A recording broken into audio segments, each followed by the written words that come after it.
આજે આપણે ફ્રેશ પાલકની ભાજીનો ઉપયોગ કરીને એકદમ ક્રિસ્પી અને ટેસ્ટી ફરસી પૂરી બનાવીશું, જેને 1 મહિના સુધી સ્ટોર પણ કરી શકાય છે.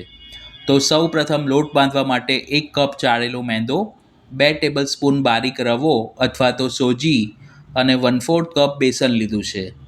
તેમાં 1 ચમચી અજમાને હાથેથી ક્રશ કરીને ઉમેરીશું. તેની સાથે 5 ચમચી હિંગ, 1 ચમચી સફેદ તલ અને સ્વાદ પ્રમાણે મીઠું ઉમેરીશું. તેમાં 2 ટેબલસ્પૂન તેલનું મોણ ઉમેરી લોટ બિલકુલ કોરો ન રહે તેમ હાથ વડે સરખી રીતે મોઈ લેવો.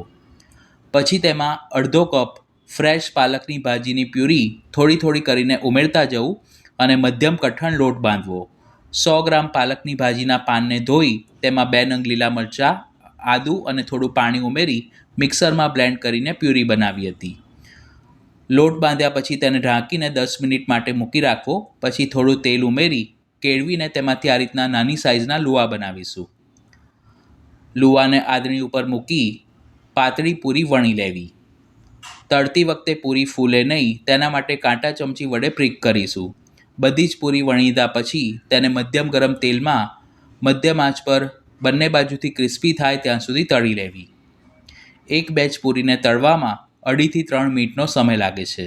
પૂરી ઠંડી થાય પછી તેને એરટાઇટ કન્ટેનરમાં સ્ટોર કરી શકાય છે.